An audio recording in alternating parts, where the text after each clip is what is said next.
नमस्कार, आप देख रहे हैं सत्य हिंदी का 6 बजे का बुलेटिन और मैं हूं आपके साथ कृति सिंह। जिस टाइम मैगजीन की सबसे प्रभावशाली लोगों की लिस्ट में छोटे से छोटे देशों के पीएम सीएम के नाम हैं, उस लिस्ट से पीएम मोदी का नाम गायब होते ही बहस छिड़ गई है। तो दूसरी तरफ आईएमएफ रिपोर्ट में भारतीय अर्थव्यवस्था एक पायदान और नीचे आ गई है। दूसरी तरफ संसद में महिला आरक्षण और परिसीमन पर घमासान जारी है। केंद्र सरकार के फैसले के खिलाफ तमिलनाडु सड़कों पर उतर आया है, तो बंगाल में ममता बनर्जी ने बीजेपी पर बड़ा आरोप लगा दिया है। उधर अमेरिका चीन टकराव तेज हो गया है, ईरान पर सख्ती से माहौल और ज्यादा गर्म है और लेबनान में भी अब शांति की उम्मीद दिखाई पड़ रही है। कुल मिलाकर सियासत, अर्थव्यवस्था और जंग तीनों मोर्चों पर दुनिया में हलचल तेज है। इन सब खबरों पर बात करेंगे, लेकिन पहले रुक करेंगे बुलेटिन की 5 बड़ी खबरों का। टाइम की 100 प्रभावशाली लोगों की लिस्ट से पीएम मोदी का नाम गायब। आईएमएफ रिपोर्ट 6वें नंबर पर फिसली भारतीय अर्थव्यवस्था एक पायदान नीचे गिरी। परिसीमन पर संसद में बहस तेज, सरकार और विपक्ष आमने सामने। ईरानी तेल और पैसे पर यूएस की सख्ती, चीन का कड़ा विरोध, बोले गैर कानूनी। लेबनान बोला खुद कर लेंगे इस्राइल से बात, शर्तें हमारी होंगी, दखल बर्दाश्त नहीं।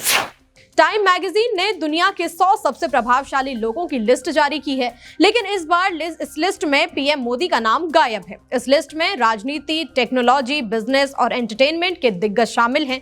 दुनिया के बड़े नेताओं में Donald Trump, Xi Jinping, Benjamin Netanyahu, Marco Rubio और जापान की पहली महिला प्रधानमंत्री सनाए टकाइची जैसी बड़े नाम भी शामिल हैं।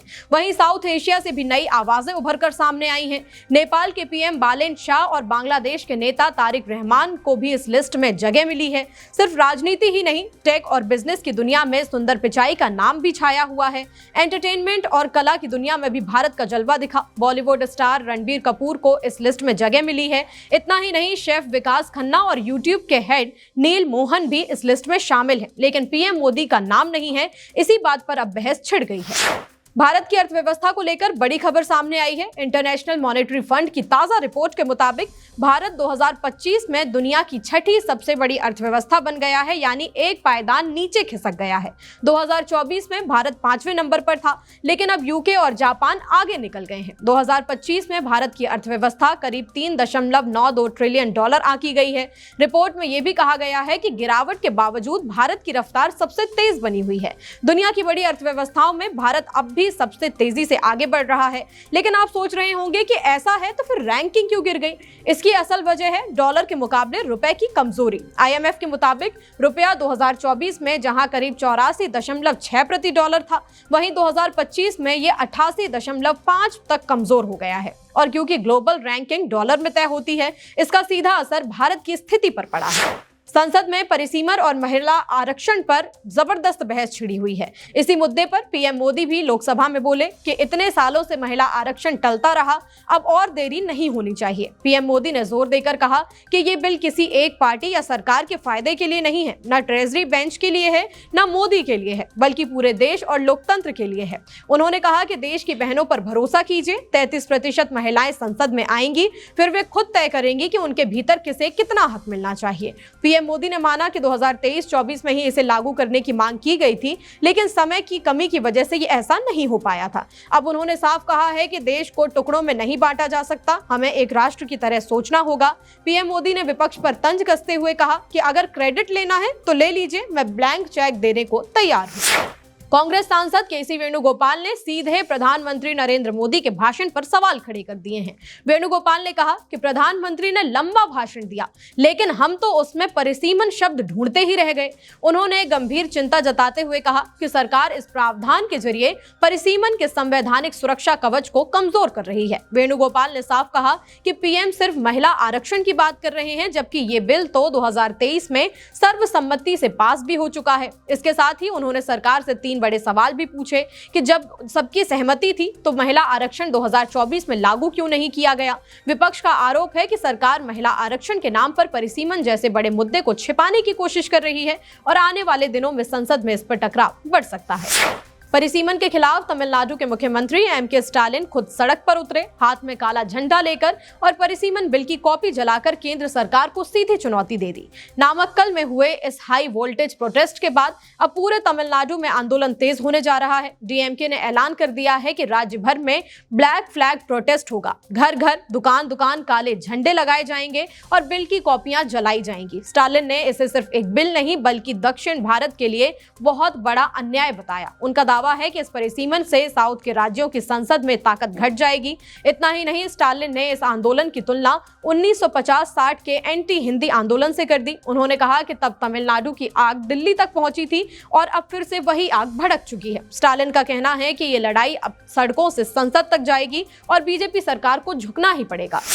पश्चिम बंगाल चुनाव से पहले सीएम ममता ने बीजेपी पर बड़ा आरोप लगाया है। ममता ने दावा किया कि बीजेपी आगामी विधानसभा चुनावों के दौरान बम धमाका कराने की साजिश रच रही है।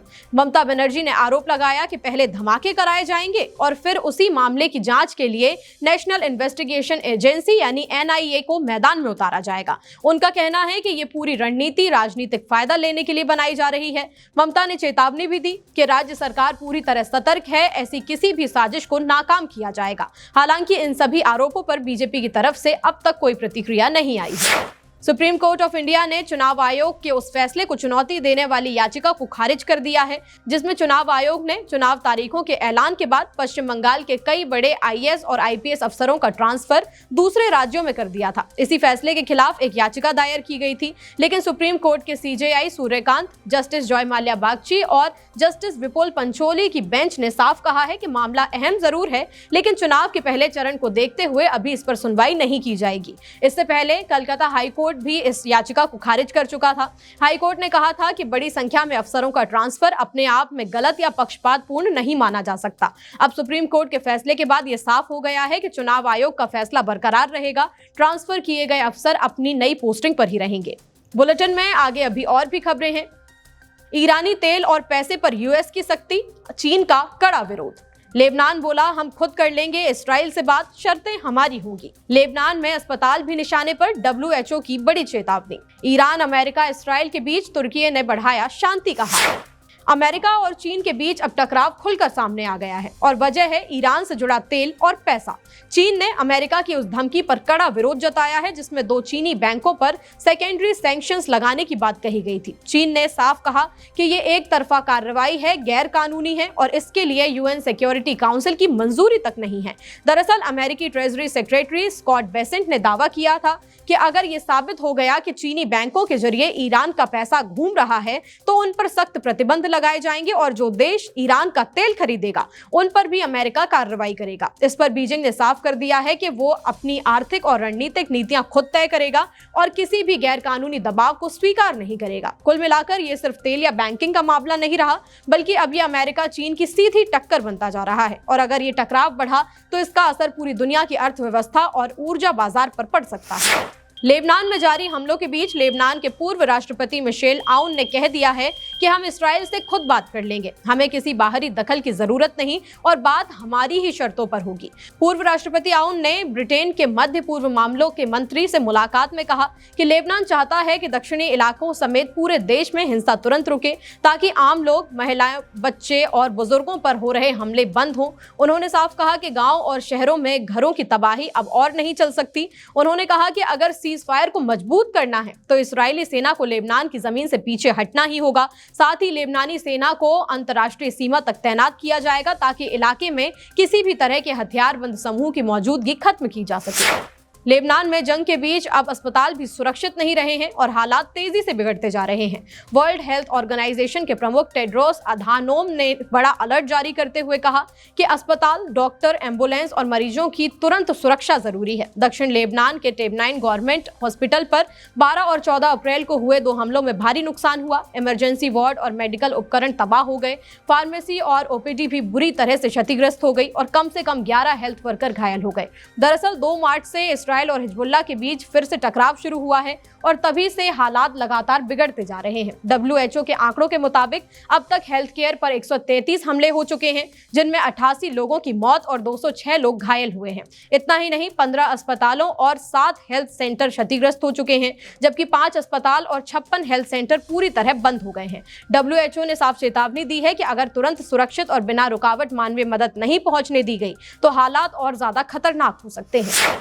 ईरान, अमेरिका, इसराइल के बीच तुर्की ने शांति का हाथ बढ़ाया है। तुर्की ने साफ कहा है कि वो अमेरिका और ईरान के बीच चल रही बातचीत को हर तरह से सपोर्ट करता रहेगा और दोनों देशों से अपील की है कि बातचीत सकारात्मक और समझदारी भरी होनी चाहिए।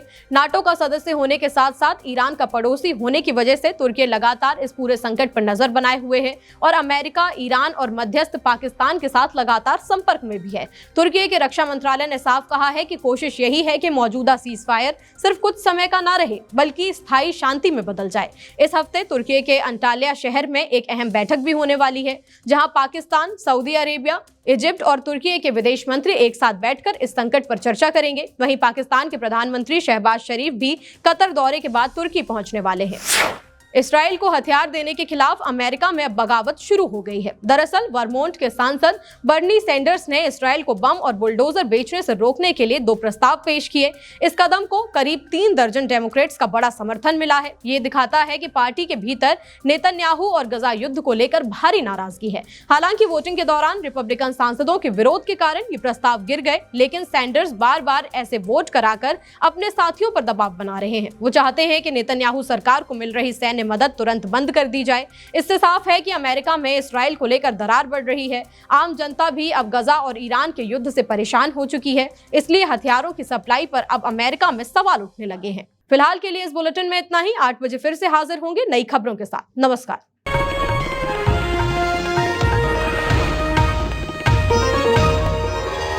Copyright disclaimer under Section 107 of the Copyright Act 1976. Allowance is made for fair use for purposes such as criticism, comment, news reporting, scholarship, and research.